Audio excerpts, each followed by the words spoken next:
How's it going, everybody, and welcome back to another edition of LandO's Lock-ins, the series in which we do our darndest. I changed it up a little bit. We do our darndest, our best to try and make the most accurate CDL predictions possible. I have rolled with the same intro for a while. Have you noticed? If you have, thank you very much. If not, don't worry about it. Anyway, I just want to give a huge thank you to everybody for returning back to this series another week. A great week of matches. If you're new, also welcome to you. Like I said, this is a series where we try to get the best predictions. I go through my pick 'em process as commentator for the CDL. I do my best to try to give a little bit of a taste for the preparation, the work that I do, and the process and how I make my pick'ems. I take my pick'ems very seriously. As you see the trophy over here, we won that last year by being the best in the talent team. Are we going to go back to back? It's possible. Who knows? 41-27 record, improved. We go 7-3 last week. Better than I thought we would. I'll just put it that way. But no, we're really excited, guys, for this week. It is going to be an excellent grouping of matches. Our final 10 of our Major 2 qualifiers, all in preparation for the Minnesota Major, which is going to be electric. It's going to be amazing.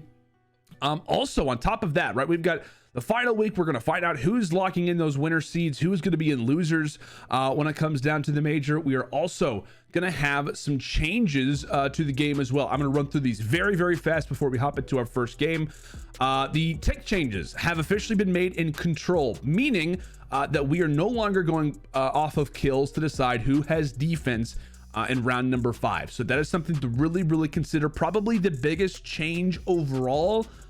Possibly when we talk about, the overall aspect of the game, that is big. So that is something to really keep in mind. We're going to be talking about that a ton on the broadcast. I can't really get into the details of how important that is or how much that could possibly change things, but that'll be something that we mention all throughout the week on casts. Adjustments also have been made to the A site on Bocage. So we went from bottom grandmas at the A site. We've adjusted it just off to the side. So you go right through that door. That is where the bomb is going to be, over at A. Not sure how that's going to play out. I mean, I feel like I could see both sides in terms of attack and defense really see some positives from it. Some interesting line of sights that I think also could change up how that bomb site works. So very excited to see that. On top of the A site change for Bocage, we have spawns that have been moved up by like a good 15-20 feet. I have no idea in terms of COD, like if that's actually true. Basically like 10-15 steps, I think was probably more accurate. But those spawns have been moved on defense for Tuscan Search Destroy and in control. So Tuscan S&D, regarded technically as an attack heavy search destroy, actually does favor the defense just slightly. However, the defense has been given a bigger upgrade, so that's going to change up the way the defense looks at search destroy. It's also going to change up dramatically the way that the middle of the map plays out for our attacking team. So it's going to take a lot of adjustments. We're maybe going to see a lot more teams play for B when it comes down to search destroy, and maybe in control as well. So the opening breaks, like I said, in search destroy and control, that's going to be huge. Also, I've heard a lot of people talk about P3 spawns on Tuscan specifically, maybe messed up a tad bit. I have not gone through and done the whole amount of research that I need to yet, but that is something to think about. Also, something that you may have probably missed that is a decent change also on Tuscan, right? When we talk about P1 for hardpoint, in that field area, some of the normal head glitches on some of the statues, those have been adjusted dramatically. So you can no longer have a solid heady on either of those points. So that is something to think about. It's something that I have not seen anybody really make note of, but those are some changes that have been made as well. So a lot of things to think about coming into these predictions. I think outside of the Tuscan control, or rather not the Tuscan control, but the control side of things in general, that's really the only basis for maybe a few changes that you could make. And maybe that's not even enough to decide how these pick'ems can go.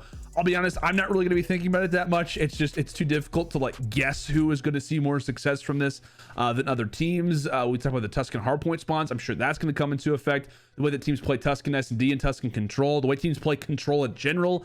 A lot of adjustments to think about, but that is going to be coming into effect for week 3 and for the Minnesota Major. As far as I know, unless there's like a huge bug, I assume that we're going to be playing that until the next patch comes out. So I know that was a very long intro. I apologize. Let's get into the first game. Toronto Ultra versus the Paris Legion. Now, first things first, this is a big week for a lot of teams. One of those teams is Toronto. They have their first game here versus Paris.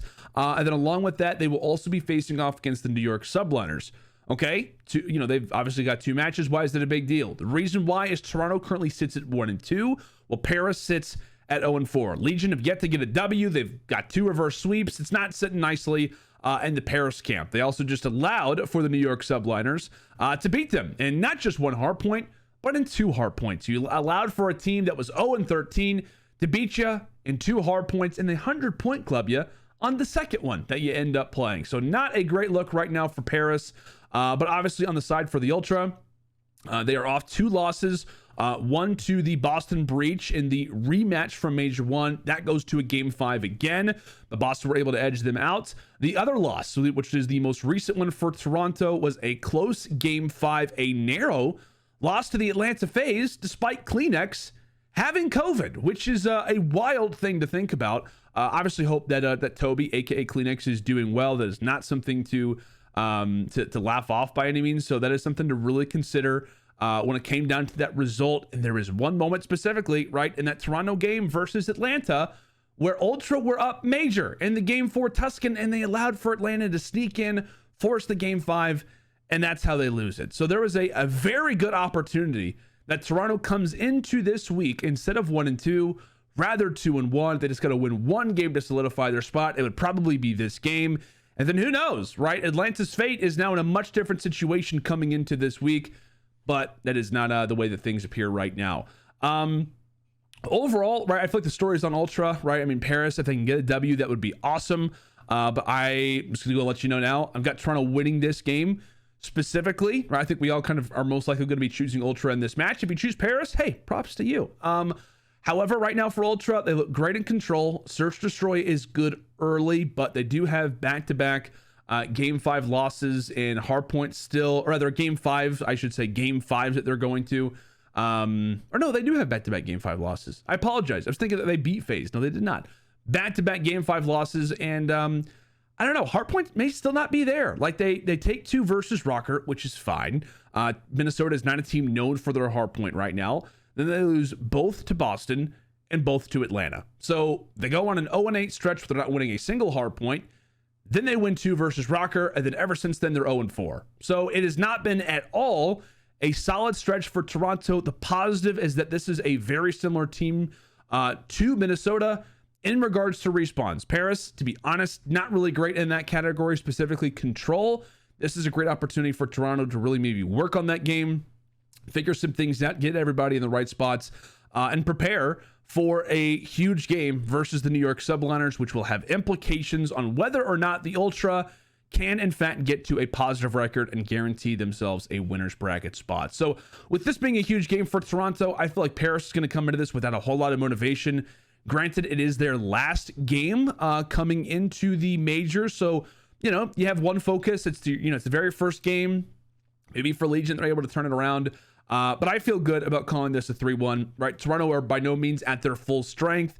Paris, not a whole lot of motivation right now to really get anything done, but I think that they have the ability to maybe win maybe the opening hard point, maybe even sneak in a search destroy or a control win if we go to Gavutu.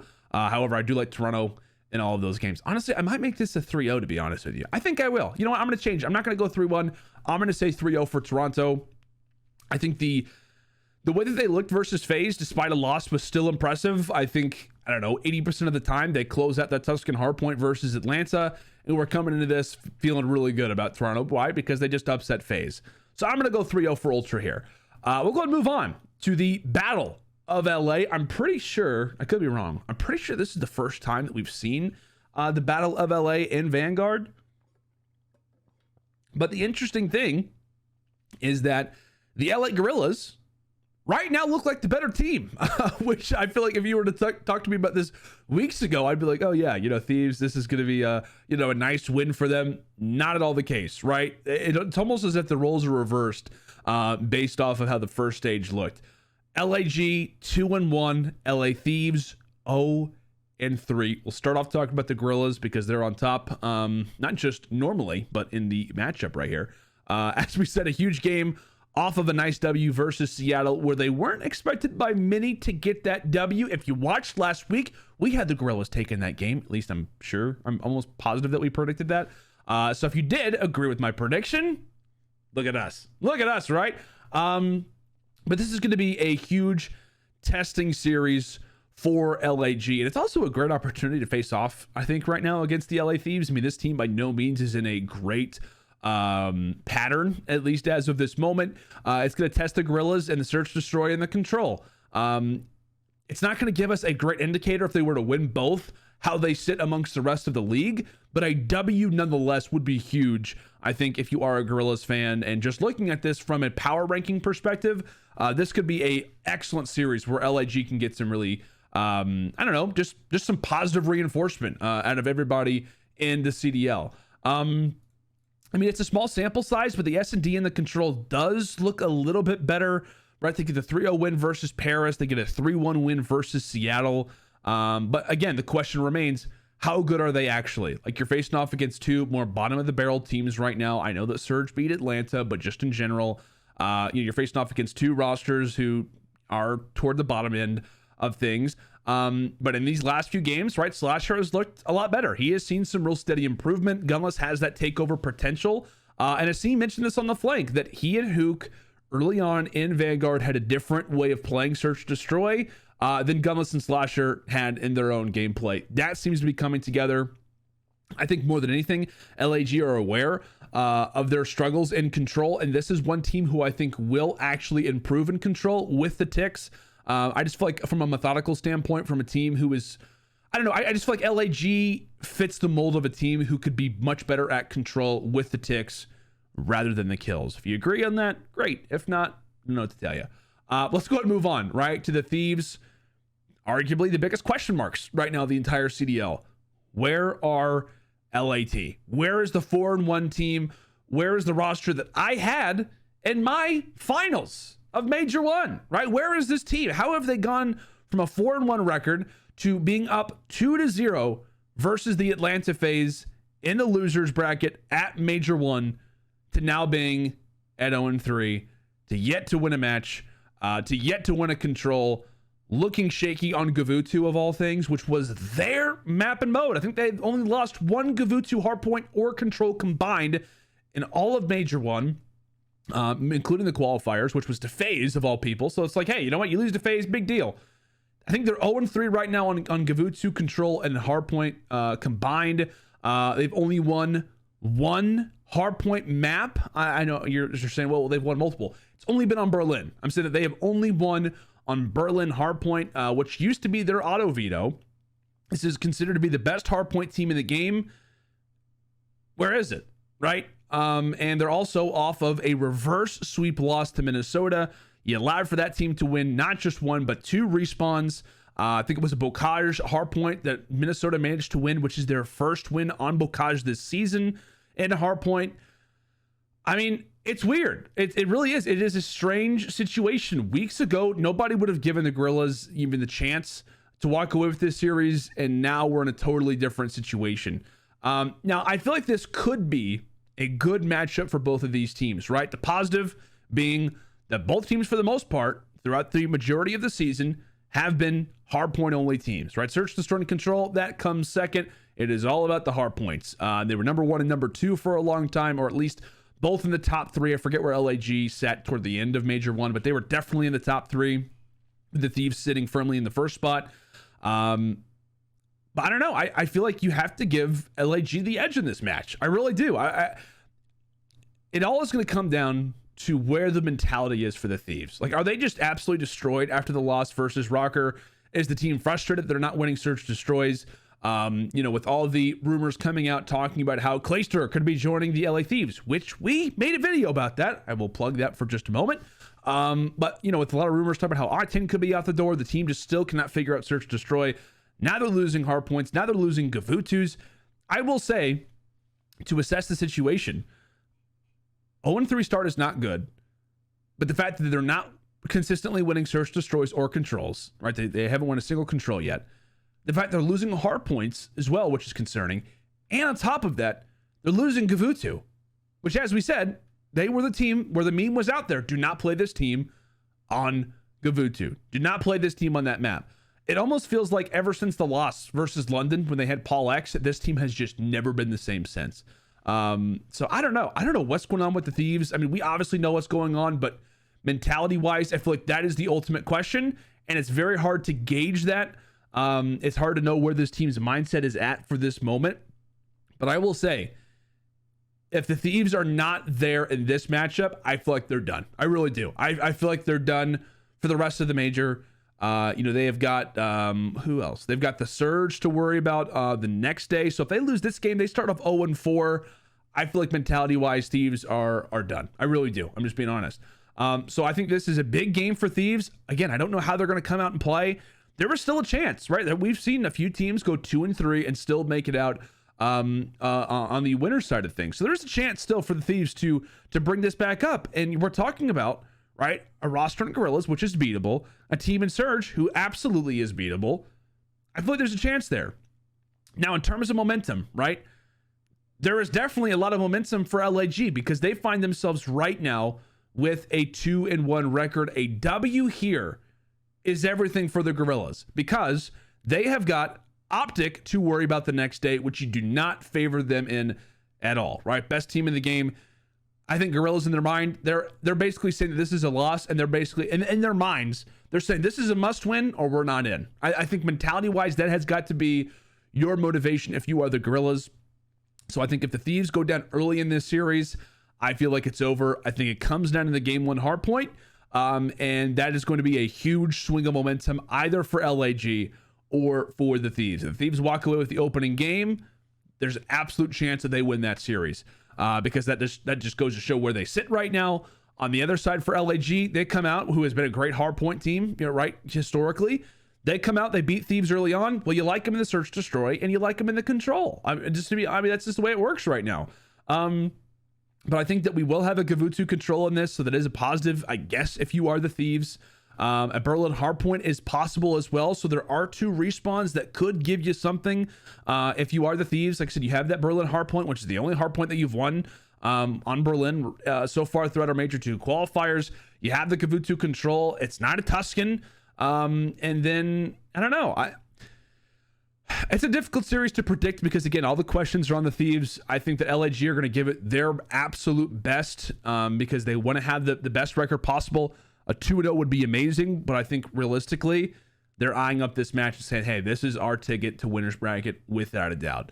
So I'm going to give LAG the W. I'm going to give them the W, but I am going to say it's either a 3-1 or a 3-2. I would say I'm going to go with 3-1. I was going to say maybe if LAT come out and win the opening hardpoint, there is something, but then I don't know. I started to go back and forth about it. I'm going to say LAG wins this in a 3-1 with the Thieves. Maybe winning the opening hardpoint, maybe winning, I don't know, one of the first 3 games. I don't know which one, take your pick. But I'm going to go with LAG here. I think they're the more motivated team. I like what I've seen from the Gorillas. I appreciate the consistency. And it seems like this roster is still working on things. And I don't know what's going on right now with the Thieves at this moment. We'll move on to the final matchup of Friday. The Florida Mutineers taking on the Atlanta FaZe. A win for either team guarantees winners. I know there's a scenario in which it's possible that you have a 3-2 record and you don't make it through. We did not see that be the case in the Major 1 qualifier, so I'm saying it's a guarantee. By definition, it's not, but it's like by a few percent. So just keep that in mind. But a win here, most likely, right, guarantees a team winner's bracket position. Starting things off with Florida after a 2-0. 6-0 week, right? They in week 1 they start off perfect. They don't lose a single map. They play the exact same maps, but they ran into the top dogs in Optic, Texas, and got handled. Florida also, given their schedule, did honestly exactly what they needed to do. If you are a Florida fan, obviously you're happy about the 2-0 start. You're happy about the fact that they went perfect in the opening week. But the big thing about Florida's schedule is that it's very bottom heavy. Meaning that they play Optic, they play FaZe, and they play Boston, right? So starting off 2-0, 6-0 is perfect. But when we're talking about the difference that a 2-3 record could mean, obviously you want to make sure that the map wins versus losses is as much of a difference as possible. So it's a good start. The big thing for Florida this week, even if they go 0-2, win as many maps as you can, right? Try and win as many maps as possible. The last thing you want is to ruin that record that you started off with a 3-1, 3-1, 3-1 loss. You do not want to have something like that happen. There is a very good chance that Florida could sneak in because of their early success in the opening first week. So that is something to really think about. Like I said, they just need one W, whether it's versus FaZe or whether it's versus Florida, or whether it's versus Breach. You like their chances more versus Breach than you do versus FaZe. So I don't know. It's a difficult moment right now for the Mutineers. A W versus one of these three teams would be great, but by no means is it guaranteed. On the other side, for Atlanta FaZe, interesting situation right now for Atlanta, right? I mean, this is the team who has got a lot of questions around them as well. Despite having a solid record at 2-1, they're not the most complete team right now. And it's a weird place to be in as a COD fan, right? Given the fact how great Atlanta looked in Modern Warfare, one of the top teams throughout the entirety of the year, the undisputed best team throughout the entirety of Cold War, and a roster that just does not look like themselves or as good as they did last season. And to me, the most standout issue right now with Atlanta, more than anything, is in control. This was a team last year, the Atlanta FaZe, who, in control, right? So I'll lay this out. This is kind of hard to describe, but basically, there has never been a better team in CDL history. There's never been a better team at a particular game mode in CDL history than Atlanta FaZe in control in Cold War. Their win-loss percentage in Cold War control, meaning last year's control, was 80+%. We have never seen anybody come close to that. I want to say Atlanta, who holds the other records, is like maybe 62, 64% is like where number 2 and number 3 sit. Atlanta FaZe, 80% in control, 80+% in control last year in Cold War. So it is weird that this team is struggling, and it is all about Gavutu. It feels like their series are totally different if they're playing Tuscan versus Gavutu in those map 3s. I don't know. It's a weird situation right now for Atlanta. The search destroys don't feel guaranteed. It just feels at times that they can just be blown out early at hard points, and then they just have these heroic comebacks. Like I said, versus Toronto Ultra, absolutely should have been closed out in a 3-1 fashion. It's just the way that it works. I mean, that was the opportunity for Toronto. They allowed for FaZe to bring it back, and you have to give Atlanta, right, props for doing that. But I feel like 8-9 times out of 10, they're done in a 3-1, and they come into this with a 1-2 record in Atlanta, where they have to go perfect if they want to have a winner's bracket spot. So in terms of like vetoes, in terms of the way this series could go, right now Atlanta's auto veto in hardpoint has been Berlin. Teams do not want to see them on Bocage, so they're playing a decent amount of Tuscan / Gavutu right now. With the adjustments that we're seeing in control, I feel like FaZe also could be a team that does improve in control with those ticks, so that it is something to really think about a lot. Like I said, specifically for FaZe, for teams like Gorillas, for a number of different teams, maybe even Toronto as well. So we have one team in all 3 of these series that could see a lot of benefits from that. It's just a weird time right now for Atlanta. And like I said, I believe that it is a very difficult matchup for Florida. However, I know we're talking about Atlanta. I mean, all of it's going to be focused on this game, right? There's no doubt about it. All the focus is going to be on this game, but generally it's a difficult matchup for the Mutineers, specifically if Florida do want to play their 2 primary maps, Bocage and Tuscan. Those happen to be Atlanta's best hard points. They are 6-0 in Bocage. Do not want to see them on that. Florida are one of the better teams on Bocage, but they are no Atlanta FaZe, at least right now. Florida, I will say though, is a very good control team, primarily good at Tuscan. So while Atlanta do struggle a ton on Gavutu, does Florida recognize and say, hey, let's realize that Atlanta FaZe are Atlanta FaZe, despite the, maybe a few shaky series from time to time. They are a better team than us, right? So do we want to make them struggle on Gavutu, where we are 1-1, or do we want to play our game, right, and try them on Tuscan? And maybe with the new details, maybe with the new the new ticks and stuff like that, the way that attack works, Florida could just say, you know what, let's just go for Tuscan, which I think is probably actually going to happen.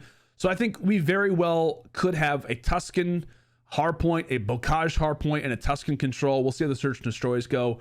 But it is very difficult to bet on the unknown. When we talk about, coin flips, the way that the Mutineers could try to play this out, I would like the Mutineers to honestly play a Gavutu control, just to be honest with you. From an outsider's perspective, I don't think that we'll see them do that. And I think this is either an Atlanta 3-0 or 3-1. I think the Mutineers stand a chance in the control. I think that we very well could see FaZe come out and just look a lot better now with the new ticks. I don't know. I think this easily could be a 3-0 for Atlanta FaZe. Like I said, given the matchup, given the way that these maps can work. And I think I may stick with that. I really do. I think I may stick with this. I want to see Florida play Gavutu. I just don't think that we're going to see that happen. But again, it comes down to the coin flip. If the Mutineers get it, what do they want to play in Gavutu or on control? If Atlanta get it, we're playing Tuscan, and I like Atlanta in that matchup, despite what is a very, very good team in the Mutineers in control. I know that Atlanta are off of a very close game versus Toronto, but I do think this is just a very difficult matchup for the Mutineers. And I don't think they're able to stack up versus this roster. So we're going 3-0, 3-1, 3-0. A very quick Friday. Now we jump into CDL Saturday in a very interesting game at 2 p.m. Central Time. LA Thieves versus the Seattle Surge. The way I look at this, everyone matters, right? I have the Thieves off of a loss versus Gorillas. If that is not the case, right? If the Thieves come out and beat LAG, totally different story. Totally different situation, because at that point the Thieves would have a chance to go 2-3. So there is maybe some more fire in the Thieves if they beat the Gorillas, who I think are a good team sometimes. I think I like them more versus Surge. So I think it's either an 0-2 week for LAT or a 2-0 week. Did I say that right? Either 0-2 or 2-0 for the Los Angeles Thieves. I don't think it's going to be one or the other. I think these are two teams that are beatable. But if the Thieves don't come out strong, these are two teams who can beat them as well. So that is something to really consider. I'll be honest with you. If the Thieves win this series, I'm going to switch my pick to Thieves versus Surge. But because I have LAG beating them, I am also going to say that the Surge are going to beat them as well. Again, I'm going to assume that Thieves are going to continue to struggle in the Search Destroy and in the Control. In this series, maybe they win a Gavutu. Maybe they win a Search Destroy on some map. In that game too, but I have them getting closed out in the game for a hardpoint, and I'm debating on doing the exact same thing here versus Surge. Now, something to consider about Seattle is that they are not on a good path right now. Right, their only W as they sit 1-3 for the moment. Is that they only beat Atlanta, which is weird because you're like, okay, this team beat Atlanta and that's it. Yeah, that's it. Seattle has only beaten Atlanta. And that's all that they really have to speak for. And if you are to look at their map count records, right, there are a lot of people talking about how, well, they looked a lot better, in their Search Destroys in that series. The thing to think about with the Surge is that if you were to take away the one positive that Seattle have throughout this major, which is beating Atlanta, if you take away their map records outside of the game versus FaZe, you can see where they're struggling. 2-4 in Hardpoint, 0-3 in S&D, 1-2 in Control. Across the board, they're not playing well. There is not one game mode that is seeing more success versus the other, and specifically in S&D. That to me is going to be the biggest testament for this Surge team. I want to see this roster, I don't know, maybe be a great hardpoint team and a solid S&D team, maybe be a Toronto Ultra of last year, be a very good control team, be excellent in S&D. It's going to have to be something. And I feel like the Surge have got to identify what kind of roster they want to be, identify what game mode is going to be their strong suit, and focus on that.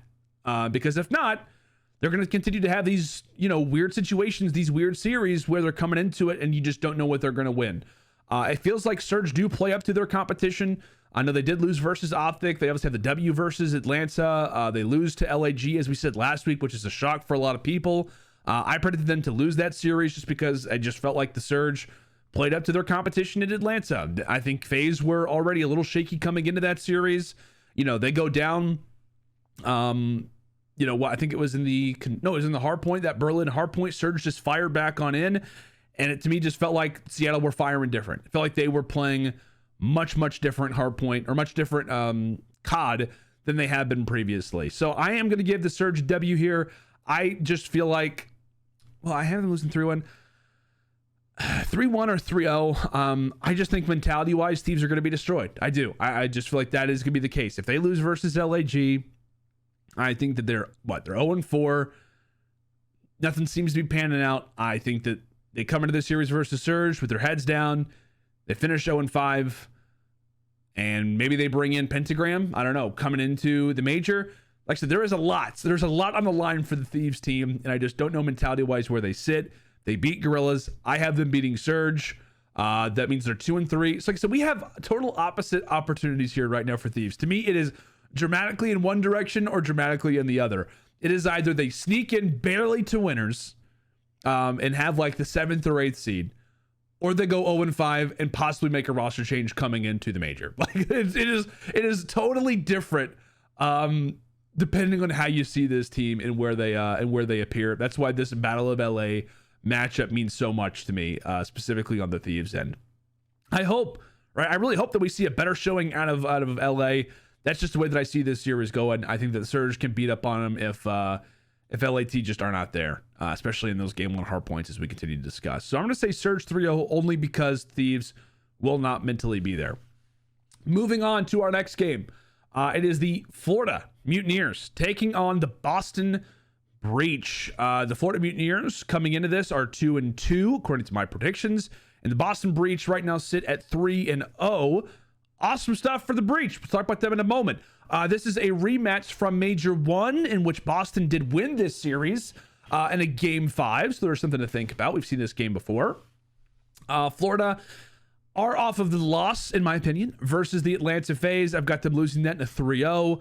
Now is another must-win game for the Florida Mutineers. I think they come into this game with a lot of fire. I think that they are very hungry. They try to beat this Boston Breach team, as we said, because Florida already do have 2 Ws. They just need 1. It's probably not going to happen versus Atlanta. Could it happen versus the Boston Breach? That is the question to ask. I don't know. I'm very interested to see this series. I think this could be one of our closer ones of the weekend. But I've already talked a lot about Florida. I want to talk about Boston because this was the team that I was totally wrong about last week. I had them losing a game 5 to Minnesota and a game 4 versus Toronto, and they proved us wrong. They looked excellent versus Minnesota. They looked great versus Toronto. I think it was a 3-0 win over Rocker. It was a 3-2 win versus Toronto. Excellent stuff out of this Boston team. Like I said, I had them going 0-2. I had this week kind of being a huge opportunity for Boston. Now they're good, right? They are most likely, right, guaranteed to have a winner's bracket position going into the major. Any W's that you get are just icing on the cake. It is a higher seed, and they really do have an actual chance of going 5-0, right? Right now, they are tied for the #1 record throughout our Major 2 qualifiers. And they very well could have the #1 seed out of our Major 2 qualifiers. If they beat Florida, there's a real good chance of that, right? Because the other team who they're currently tied with, which is 3-0 in series, 9-3 in map count, is Optic Texas. Optic Texas are right there. Optic have got the LA Gorillas to worry about, which we'll talk about next. And then they've got Atlanta FaZe. I mean, there's a chance, right, that Optic loses maybe 1 map versus LAG, if not potentially more. There's a lot of people who are talking about how this series could go the distance as well. So if that's the case, map count wise, maybe Optic loses this series. That means they're 4-1. That could be a door opening opportunity for Boston.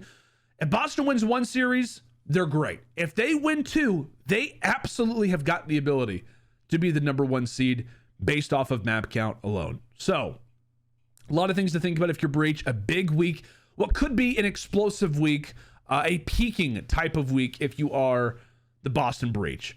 So like I said, they absolutely are in a great position right now. They've won their last 8 hard points in a row. I say that, granted, these wins happen to be against Toronto, Seattle, Minnesota, and Toronto. So I'm happy, right, that Boston are winning hard points versus teams that are bottom of the barrel teams, right? They're getting consistent W's. That is something to be very, very happy about, regardless if they're not against the top caliber rosters.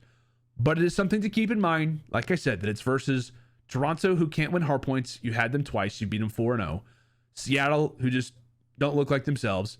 Minnesota, who can't win game 1 hardpoints. They can win game 4 hardpoints. They weren't able to do that versus you. And versus Toronto, right? Or actually, we didn't even go to a game 4. They 3-0'd Minnesota. So be excited if you're Boston, but be understanding that it's not versus the best teams in hardpoint that we have in the game. So like I said, Breach have more than likely solidified their spot. Last season, right? Like I said, each team that did have a 3-2 record did make it into the winners bracket. So there is some case of that for Breach, but I think this roster is hungry. Mutineers coming to this, I mean, starve it, right? They need a W off of a loss versus Atlanta, which I have predicted.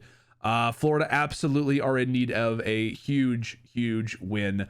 And they've got the, like I said, for Boston, they've got the ability to dramatically increase their seed. I know we talked about that a second ago, but it cannot be understated in regards to this matchup. Both teams have, without a doubt, something to fight for, without question. So the number one priority, though, for Boston in this series that we have to look out for is going to be control. I think for Breach, that is going to be your number one focus just in regular scrimmages as of late. They have got to figure out that mode. Switch roles, do what you need to do, figure out Gavutu, play Tuscan more, and maybe with the ticks, this team could be better. Maybe this is where this roster struggles. And I know I keep talking about teams that could see success. It's not going to be everybody, but Boston constantly find themselves in game 5s where they're down in lives. So that is where Breach absolutely could see a lot more success and control, is by the ticks. So this could be another big breaking point for Boston. A lot of B's there. Where they start to figure out control because of the tick situation, where they, maybe win these round 5s because they've got defense, because they found themselves in more favorable positions. So I like Boston a lot to potentially get better at control. But like I said, that to me has to be their focus right now. That has got to be their biggest question mark, I think, in this series, depending on how the coin flip goes. Do we see a Gavutu? Do we see a Tuscan? If Florida win the coin flip, we are absolutely seeing Tuscan. And possibly that could favor you if you're Boston. I mean, I think Boston would probably rather play Tuscan than Gavutu based off their record lately. Maybe in terms of ticks, they might think otherwise. But one guy that I got to say is going to play a huge factor in this series for both teams is going to be Awakening for Florida, sneakily having an excellent season from a statistics standpoint. He is right there in a lot of modes with Dashi and Celium, who to me are absolute front runners right now for MVP. Awakening is not in that race, but if Florida do see some success, if they get out with a winner's bracket seed coming into Major 2, we could be talking about how Big Wake is in that conversation. And the other guy for Boston is going to be Nero, right? He nearly took over King of the Cage title from his good old buddy Capsule. He was going off in the hard points. He was playing excellent. He talked about how he was not overclocking his controller, which if you haven't done that, what are you doing? If you're playing PC, he was dropping some bombs, and he was a huge catalyst into why Boston were able to walk away with that series over the Toronto Ultra. If he continues to peak, I mean, we've seen Methods and TJ. They had an excellent week number 1 for the Boston Breach. It feels like Capsule is Mr. Consistent, except in the controls, which, as we talked about, is the primary talking point. Nero is starting to come in his own. He is starting to take over maps. It feels like Boston is starting to... When we talk about teams that are kind of entering into top caliber status, Boston is on a healthy track for that. They are, right? It's a matter of seeing different players on a roster, seeing more success, winning games that maybe they weren't expected to, seeing players start to improve in ways that maybe we haven't seen before, seeing role players by definition start to really level up their game.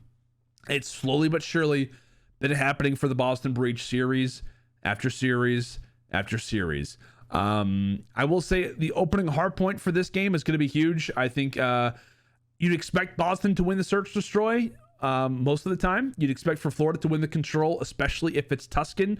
So that is why I emphasize this game 1, because I think that it's fair that Boston could be up 2-1 in this series, or Florida could be up 2-1 in this series. A lot of times Florida, when they win the opening hard point, they see success. Boston 8-0 in their last 8 hard points. I think they're undefeated actually in hardpoint right now in the well, they'd have to be if they're 8-0. I'm pretty sure that Boston are in fact undefeated in Major 2 qualifiers in hardpoint, so that's a big talking point for Florida. I'm not going to get into the vetoes of this. I'm just going to go ahead and say that I think it is going to be a W for Boston. But I do have it going to a game 5. I think that Florida, last time they matched up, went to a game 5. Florida won the opening hard point. Boston fought back in the S&D, went back and forth, back and forth. I like Boston more in the overall search destroys. I think there is an absolute world where Breach can walk away with this 3-1, but I think the Mutineers are aware of that seed. I think they're digging deep. And rarely we're going to see a Mutineers game 5. You don't see those happen all the time. It feels like they're either 3-1ing, 3-0ing, or in the reverse, losing 3-1 or 3-0. If you're a Florida fan, you hear me say that every episode, but we're going to roll with it. All right, moving on. LA Gorillas versus Optic Texas. This is either a huge game for LAG or one that they could just focus up versus the best team in the game, right? If they are off of a series loss versus the LA Thieves, it's a must win for LAG in this game to beat Optic Texas. They want to have a guaranteed spot in winner's bracket. I know I said a lot of the same words there. It's fine. But if they are, in fact, off of a W, I feel like that takes off a lot of pressure if you're a Gorillas fan. If you're a Gorillas player, it takes off the pressure. You sit at 3-1 coming into this game versus the best team in the game. You just want to give it your best shot. So as I said, either 2-2 or 3-1. I have got them coming into this 3-1. So I'm going to predict it as if LAG are off of a W versus Thieves. And then on the other side for Optic Texas, right? This is the first match of 2 that they're going to have this weekend with all the focus being on this bad boy, which I cannot wait to talk about. They did what I wanted to whenever Optic Texas faced off against the Florida Mutineers last week. I talked about how I'd love to see them play a Bocage. I'd love to see them play the Mutineers on some of their better maps.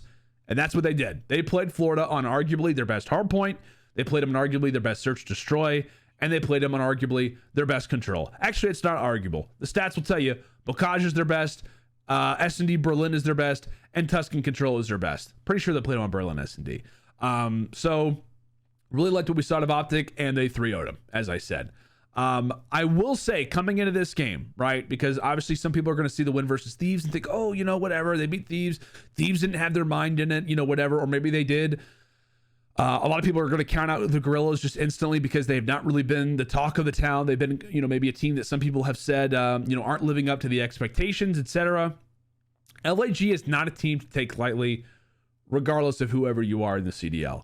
But I do think, right, I know Optic are the best team in the league.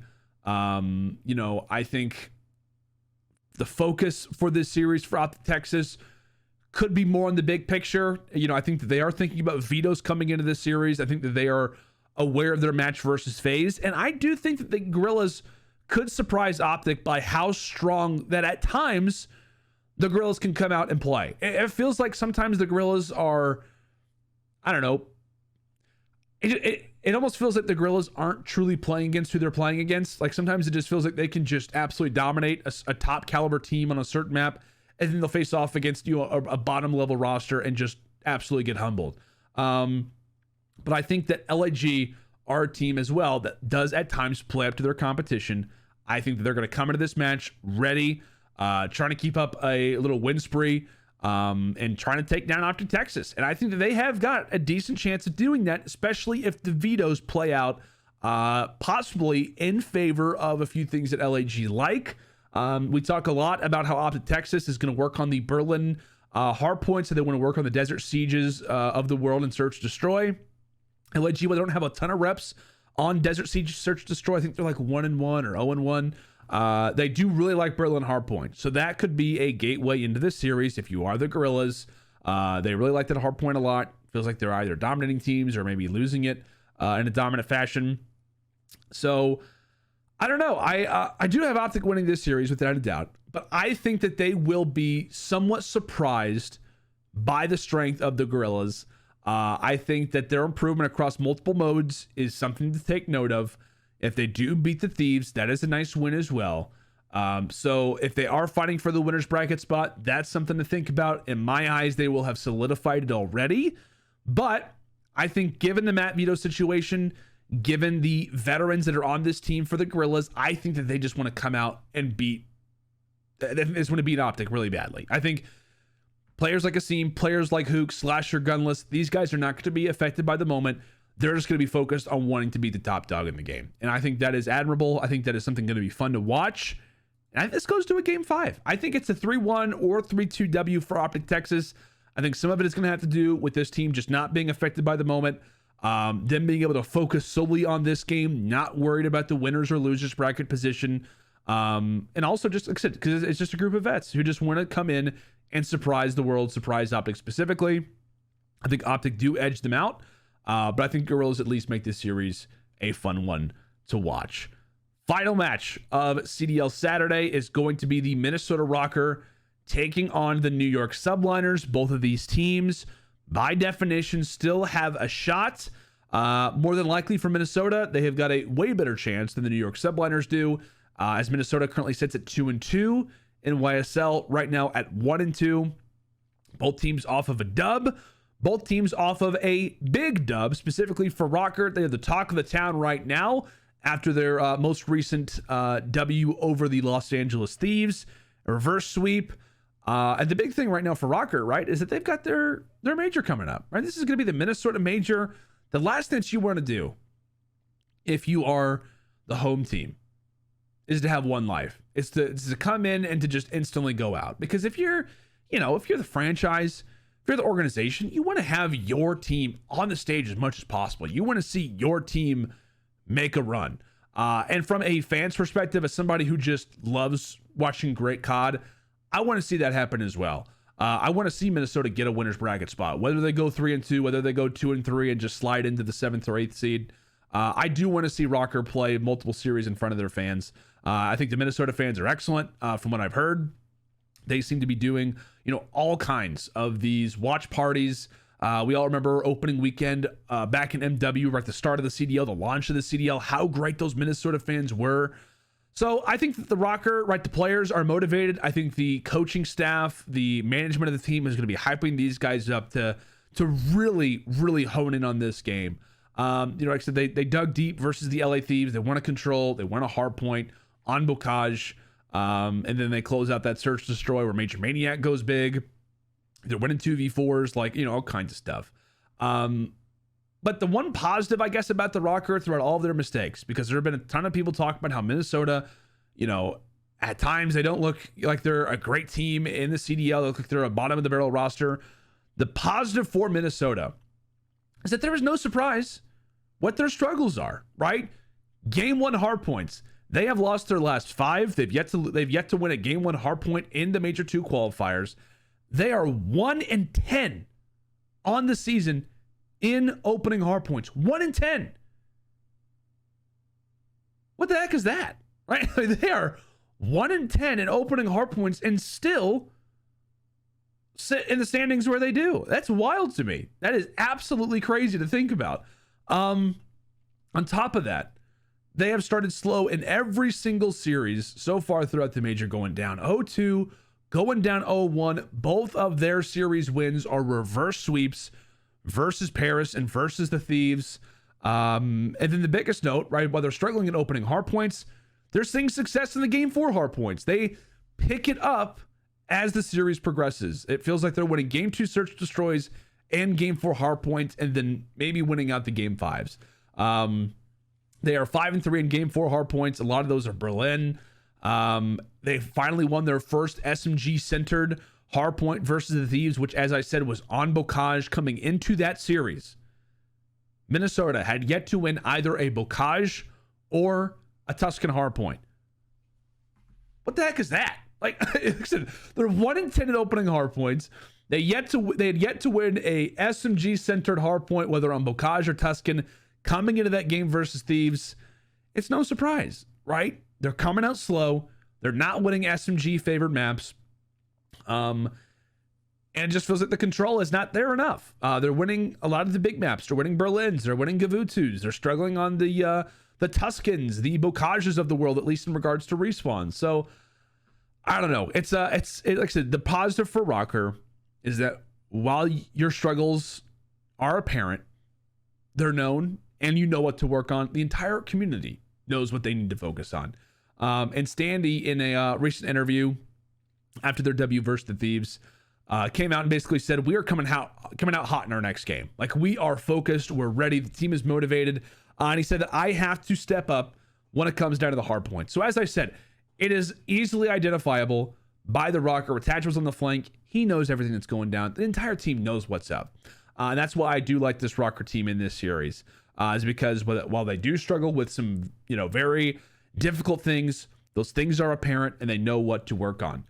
For New York on the other side, I guess it's a good moment right now. Right? The sun has come out in New York, at least in their last series. They are going to have 2 games throughout this final week. They've got the Minnesota Rocker, obviously, in this game. They will have the Toronto Ultra the following day. So by definition, I don't know, there's a chance for New York. They're 1-2, so there is something. There is some life there. If you are a New York fan, you're going to be really, really praying that they get a W versus Rocker, and then that game versus Toronto means everything for both of those teams, because both teams would be 2-2, I believe, on that day. So that could be for a winner's bracket spot. But getting back into this game, obviously New York, they're able to win the hard point for the first time. They get their first W versus Paris, which is great. They come into the Desert Siege Search Destroy. They absolutely fry Hydra and Neptune. We finally got to see that SMG duo work the way that they are intended to work. The 100-point club Paris in the game 4 hard point after losing the control in a pretty dominant fashion, which is a little unfortunate to see. Paul X has a decent debut, didn't put up amazing stats, but they walked away with a W, so it really doesn't matter. It felt like New York had a moment, but is it going to last? Right? Was this just a nice little situation for New York? We're all happy. I'm calling out the curse is broken type of situations. What happens now for New York? I feel like for NYSL, this is a difficult match to run into for game number 2. Match number 2, Paris, totally different team than Minnesota. Minnesota has the ability to really deal with you in the S&Ds. They can be competitive in the hard points from time to time. If they see you on a Gavutu control, maybe with the new control, Minnesota could be much better at that mode as well. It's a difficult series for New York. And I think that Rocker are going to want it more than NYSL do. As I said, they are motivated. They have their major to look out for. They have a major winner's bracket spot on the line if they get this W. And this is a team that I think, for Minnesota, a great chance to get an opening hardpoint win versus NYSL. Obviously, off the 2 wins versus Paris, that's great. But I am very interested to watch the S&Ds and the hardpoints. I think all of the maps in this series have the ability to be close. I just think that the Rocker are going to be so honed in, so focused on this series. It is hard to give New York another answer. It's hard to give New York another glimmer of hope in this matchup. And I think that Rocker just come out and fry. I really do. I'm debating on going 3-0 for this one. I liked them in the opening hardpoint, possibly. I definitely like them in the S&D. Maybe in the control, right, for Rocker, that could be a talking point. I also want to call this a 3-0, and I think I might keep it this way. It feels like there are more 3-0s than anything lately. So I might rock with the 3-0. It's weird to say that because, like I said, Minnesota are 1-10 in opening hard points, but I feel like in this series, they're going to come out firing. And New York, while it is nice to get your first 2 hard point W's on the board finally, right, it was versus Paris. So there is that to consider. Let us move on to the final day of matches. CDL Sunday, our final 3 games of our Major 2 qualifiers. I got to take a sip of water. Excuse me. First game, Boston versus London. One of my favorite games that we're going to have throughout this week. Obviously, Boston, in my predictions, coming off of a W versus Florida. London, this is their only and final game of our Major 2 qualifiers. Boston, in my predictions, are 4-0. London are coming into this regardless, 3-1. Boston are off a win, as I said, versus the Mutineers. This would be the icing on the cake if you're Boston, right? I mean, this could be your chance to come into Major 2 with a 5-0 record, right? They could come into this with the number 1 or number 2 seed. This is the game that will decide it, right? If they get the W versus the Mutineers, they're probably going to have 1 or 2. Yeah, I think that's probably the lowest they can go. If they are 3-1, and then a W here would be, yeah. So obviously, it would be a great opportunity if you're Breach coming into this to end things out 5-0 and possibly steal that number 1 seed from Optic Texas. I guess that's kind of the only storylines right now for Boston. Actually, they get the W versus the Mutineers. Nothing really more to be said. We'll move on to the London Royal Ravens. off of two interesting series, right? A reverse sweep versus Paris and a 3-1 loss to Atlanta last week. There's a lot of hype around that game. I had Atlanta 3-0ing them, but they did manage to steal at least one map in that series. It feels like London haven't been the same team since Gizmo's return. I think a lot of that has to do with facing FaZe in your second series. So it's like you don't really know where London sit because it's kind of a normal score line. It's not anything crazy. But the game versus Paris was a little concerning, right? To go down 2-0 versus the Legion after bringing back Gizmo. It's like, where does this team really sit? But I'm not overly shocked to see it. I'm really not. The way that I see this going, right? Just to get into this series, just for the most part, I think that London are the real deal in Hardpoint. I do. And while Boston will come into this series, you know, most likely with a great Hardpoint record, I don't necessarily think they're going to lose both to Florida. Despite having a great Hardpoint record, like I said, it is versus more bottom of the barrel teams. This London team is going to be the definition of consistent, right? They are solid at Hardpoint. They are solid at Search Destroy, except for Berlin. And they are excellent in control, specifically Gavutu. The coin flip will be big. The Gavutu, or the control ticks will be big. London is known for their attacking rounds, so there's another team that could see success in the controls for future. If we see a Gavutsu, I think London are guaranteed to go up 1-0. And then depending on the Search Destroys, depending on the strength of the hard points, I just feel like it's a difficult matchup for Boston just in general. Because this is a team who's absolutely going to be in control, specifically Gavutsu. I think they're, like I said, they're the real deal in hardpoint. This is going to be their biggest test in hardpoint so far throughout Major 2 qualifiers. And I just think that the Ravens are eager to get back to glory. I really do. I think that they're eager to get back to a higher up status than where they've kind of been ranked throughout the last week. So I got Ravens winning this. I have Ravens winning this. I don't know if that's considered a surprise. I think that we very well are going to see a lot of people predict Boston. A lot of people pick London. But I'm going to go with the Ravens to win this series. I've got it in a 3-1 or 3-2. I'm going to go with 3-1 just because I think that this series deserves a 3-2. But I think that London are going to come out slightly stronger than maybe a lot of people expect. I think it's going to be a game 1 win. I think it could be maybe a Search Destroy win. I think that London either win game 1 or win game 2. They absolutely win game 3 and closed out in the fourth hard point. I think it's going to be one of those situations. You cannot doubt Boston. No question about it, right? I'm not going to sit here and say that Boston are going to have a slow week, a rough week. No, nothing like that. I just think that the Ravens are going to give them their best.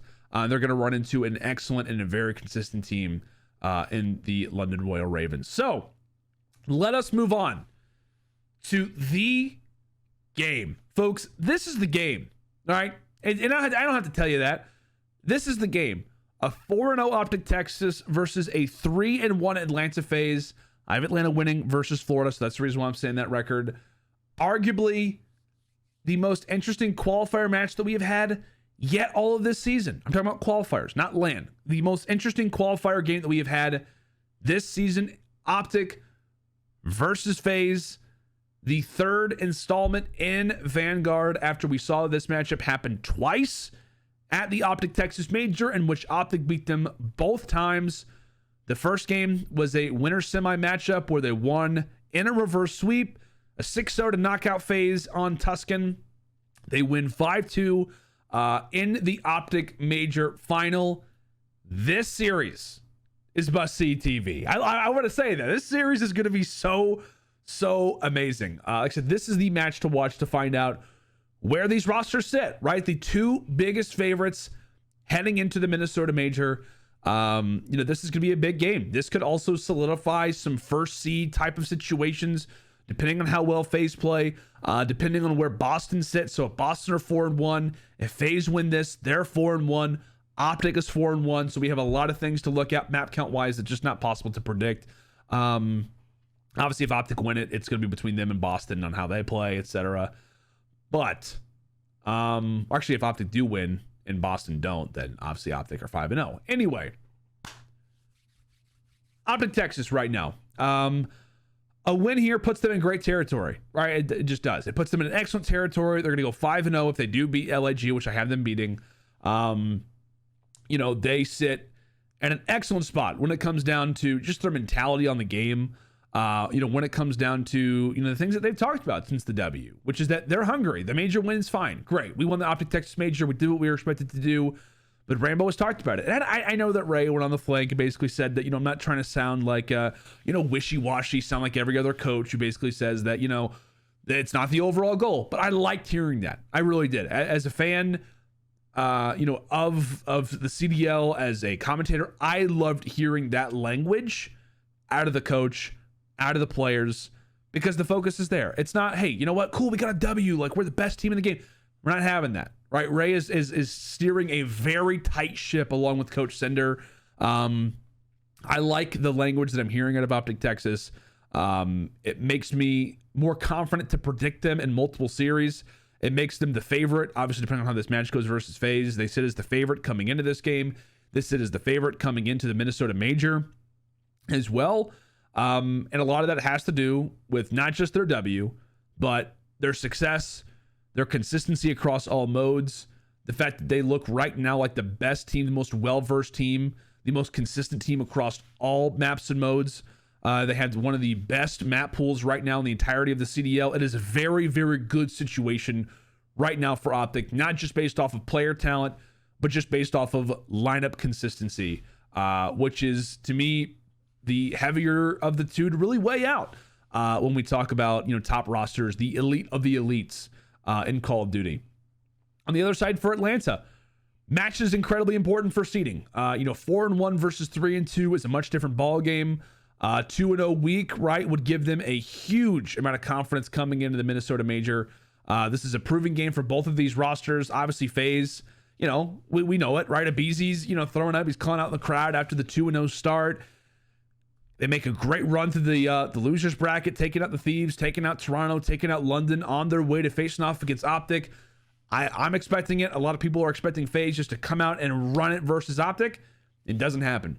It does not happen, right? They get the door shut in their face twice versus Optic, and they have to learn the hard way that they're no longer considered, at least for right now, the best team in the game. And that's a hard pill to swallow. And that is going to be the most interesting thing to watch in this series, is the intensity and the focus out of Atlanta FaZe, because both of these teams are ready for it, right? We're not going to see any testing of the map vetoes. We're not going to see, a situation where it's like, yeah, we came into the series, we weren't focused, or, my controller wasn't working. No, it's not going to be like that, right? There is going to be multiple controllers on deck. Everybody's going to make sure they're feeling good.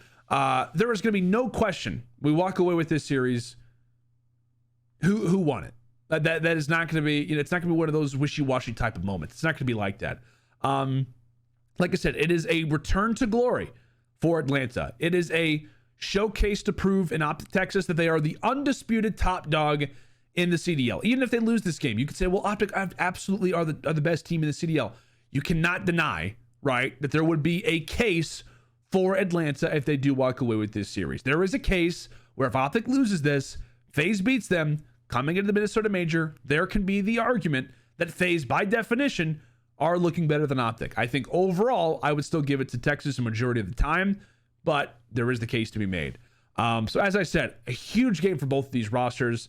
It is the opportunity for Optic to continue to distance themselves from the rest of the field. It is the continuation to really, I feel like just get rid of Atlanta FaZe, to get them off of your level, to get them away from you in regards to the standings. Obviously, if you're Optic, you would love for this team to finish 3-2. You do not want to see them early on when it comes down to the winners bracket side of things. You want to face off against one of those 2 and 3 type of rosters who barely made it in. Those kind of situations, maybe a Florida, for example, if they're able to sneak in, et cetera, et cetera. But I also feel like in this series, we have a great set of matchups. And I think the heaviest hitter of all 4 of these, which I'm going to talk about all 4, the heaviest hitter out of all of these is Dashy versus Celia. I feel like these two guys, there's a case to be made for a few other players, but it just feels like these two are in the primary 2 spots for MVP as of this moment. Now, again, it is early in the season. We're getting ready to reach, we're not even at the halfway point yet. We're easing up on it little by little. But these two right now are neck and neck for MVP. And then when you look at the stats, it's interesting, right? Overall KD, both are tied at number 1 with a 1.21. Awakening is also there, which is interesting. But both of these guys are tied for the number 1 KD in the entirety of the CDL at a 1.21. And Hardpoint, Celium is at a 1.23. He's number 2 in the CDL. Dashy's at a 1.16. He's number 3 in the CDL at Hardpoint. And Search Destroy, Celium sits at a 1.49, which is number 1. Dashy sits at a 1.16, which is number 6 in Control KD in the CDL. And then when you get to Control, Dashy sits with a 1.32, which is number 1. Celium sits at a 1.09, which is top 10 in the CDL. So you have got a back and forth race where each guy is incredibly complete across all modes. They're both running the same weapon. By definition, different roles, right? Dashy's the main, Celium's the flex. But still, Dashy, Bruce has got the accolades, right? He's obviously off the major title. He's got the edge versus Celium right now in regards to head-to-head. Celium, by definition, technically edges him out in the stats convo just by a little bit. So that is a very, very fun narrative to roll with. You've got 2 of the top teams in the game, 2 best. You've got 2 of the best players right now with the best weapon who are dominating across all 3 modes.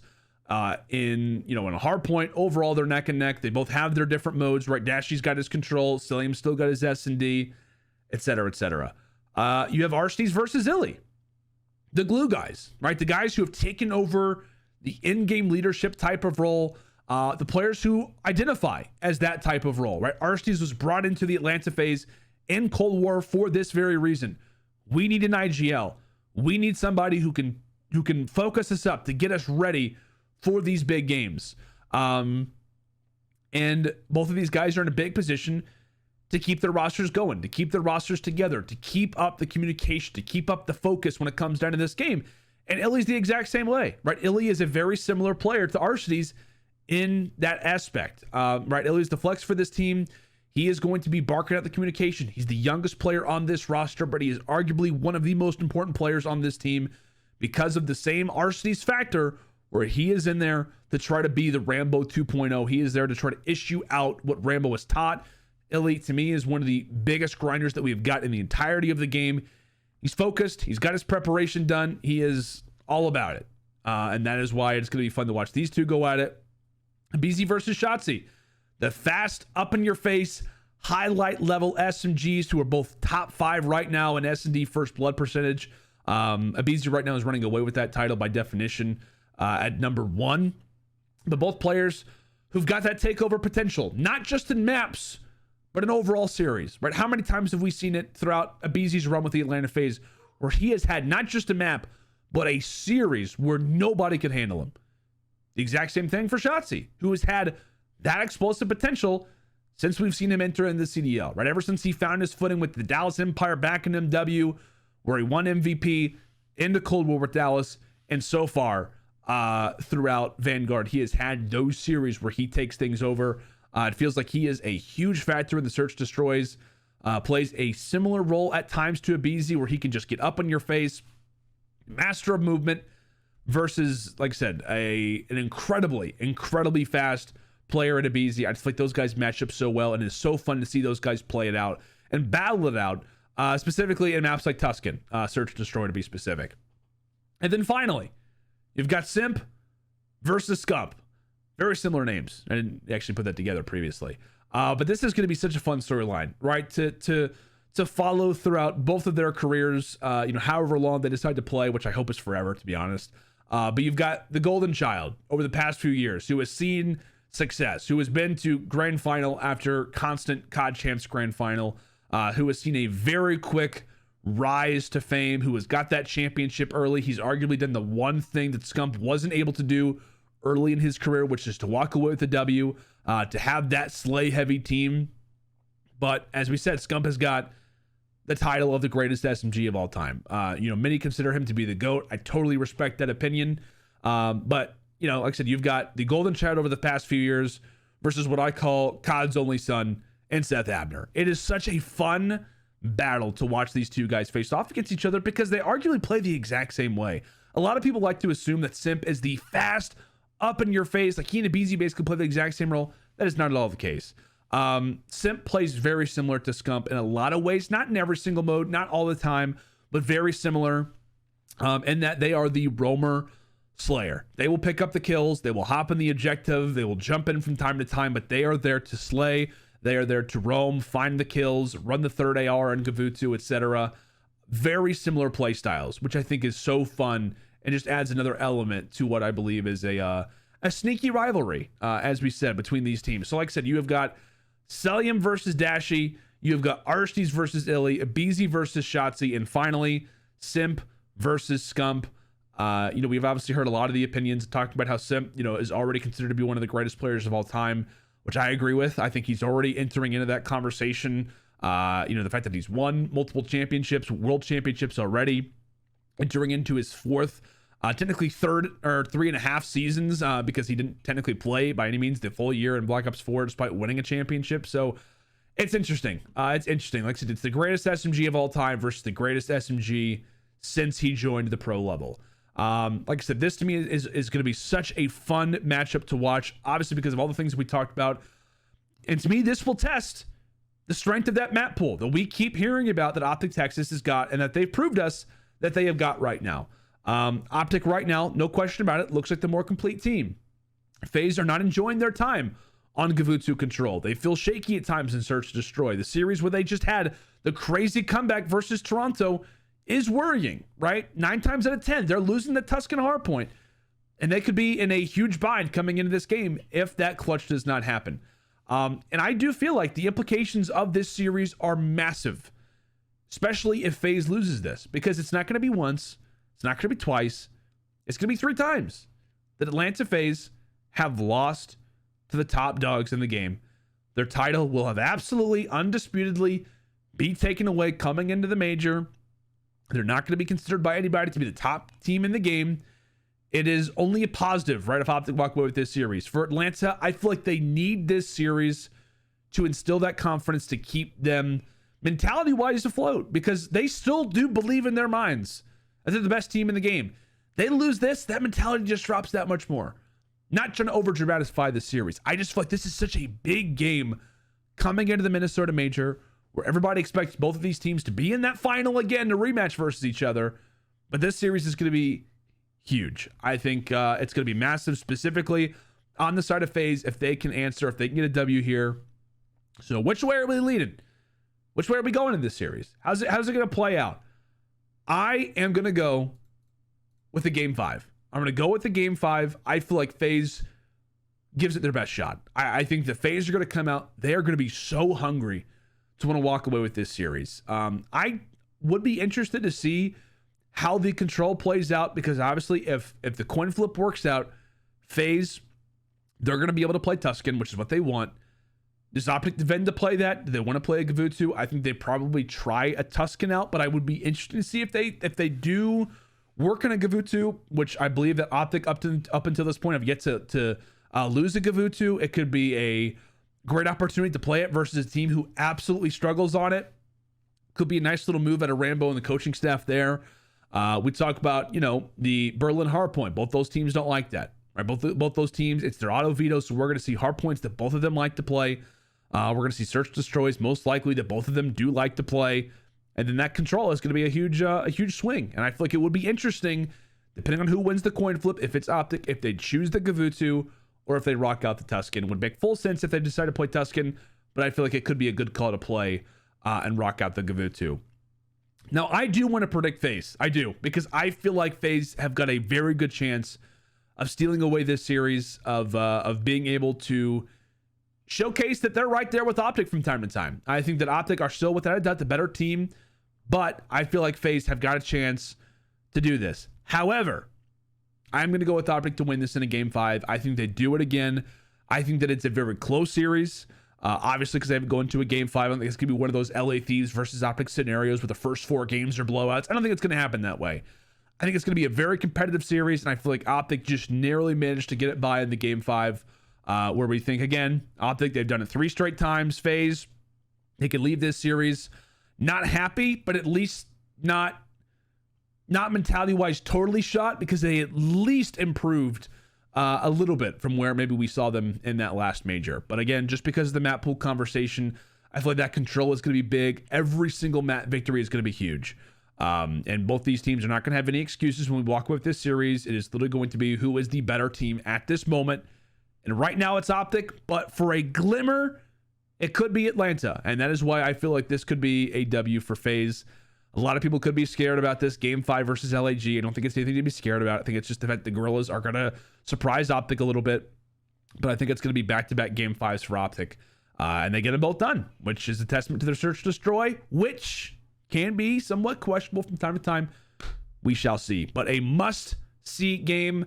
That to me is going to be everything. Optic versus Atlanta. And oh yeah, we've got one more game. I forgot about that. We've been talking forever. Toronto Ultra versus the New York Subliners. I will end this one out quickly because we've been running for a long time. Toronto coming into this series, according to my predictions, are 2-2. New York Subliners, according to my predictions, are 1-3.